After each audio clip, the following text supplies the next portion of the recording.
What do you think is the government's goal with you?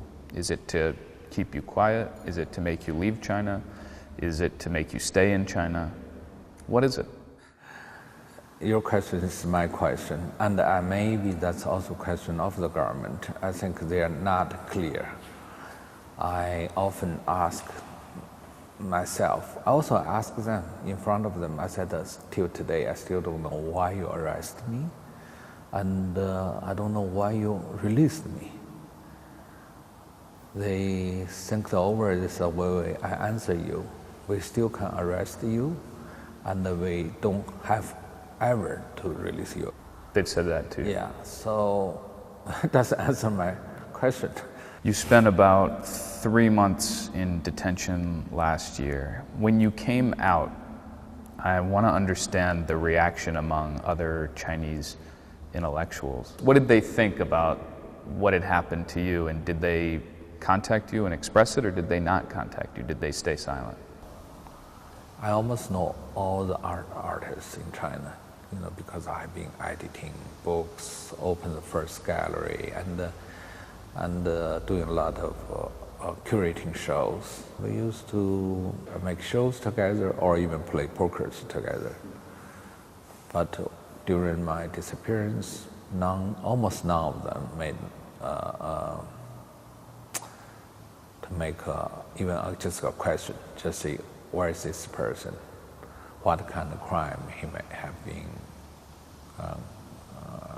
made? Do you think it's because they're afraid or because they don't agree with what you are doing? I think they're afraid. If I meet them, they always say, they completely agree with me.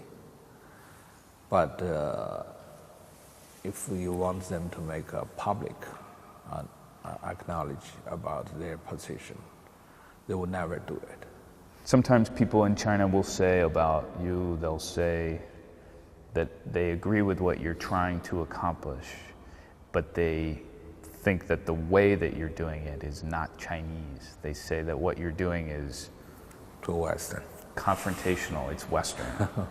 What do you think about that? The police even saying the same thing. They said, you're just, the time you're in New York have too much influence on you, or you have watched too much Hollywood movies. Are they right?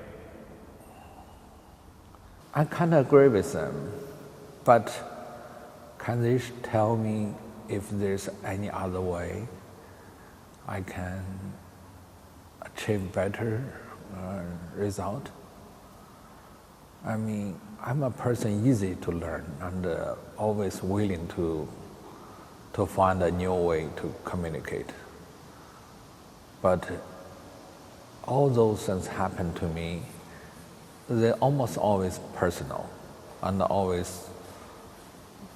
just always demand very simple answers. Yeah. And if anybody have any reaction toward, this very specific condition, I would be very satisfied. Every day I'm waiting to see maybe one official will knock on the door, say, Weiwei, let's sit down, let's have a talk. What's your point?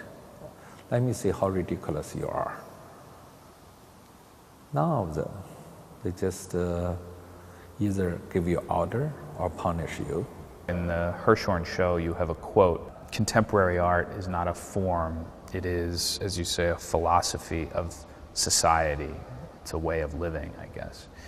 The internet has become a part of your way of living. How is it different than you expected it would be when you first started using the web about 4 years ago? Back then it was one thing. It seems like it's changed in China in so many ways. How has it changed in your life, do you think? When you have a communication, you become the other end of the communicator. And it transforms you into somebody else, or into a surrounding, or into an atmosphere, or into a poetry. It always happening. That's why it's so beautiful, because you, at that moment, are much larger than your life. At one point, people used to say that the internet would challenge the government in China.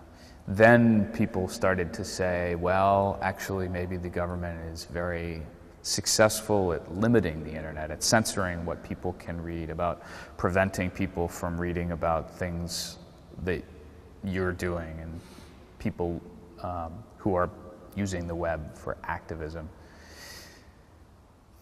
What do you think? Do you think that the government has succeeded in limiting the impact of the internet, or do you think something else? All the effort is trying to limit people's access to information and communication. That's all the effort they make is trying to do that. Only by successfully doing that they can maintain this kind of control. Otherwise, there is no such government ever will exist. Nobody can stop the freedom in just people's heart. You don't have to learn from it. It's a part of you. It's part of anybody. And to think some kind of government can stop it is really underestimating the idea of freedom, the idea of a personal will, and the ability of an individual, which is underestimate humanity, and this is a pity thought. It's a very pitiful thought. You know, these days, a lot of people here in China talk about the fact that there is a lot of pressure for something to change. There is the gap between rich and poor. There is a fundamental feeling that the economy is changing in a basic way after 30 years of so much growth. Do you think that people always feel that they're living in a moment of great potential change, or do you think this moment is different?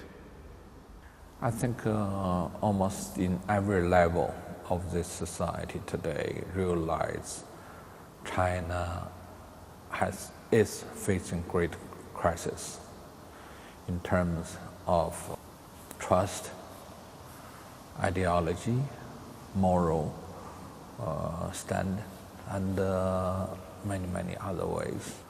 And how long that can last, and most people will think this is the end of it. It's not going to be lost.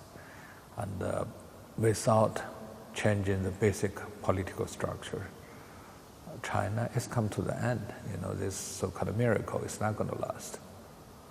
Your son is now getting older. He's soon going to be old enough perhaps to understand more about your life and about the situation that you find yourself in. Have you thought about how you will explain your life to him? I had a very funny notion during my detention, even after or now. I want my son to grow slower.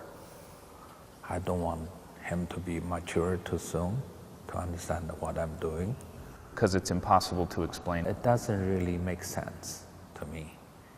Of course, I don't want to teach my children the sense of suffering is not necessary. It doesn't have to be this way.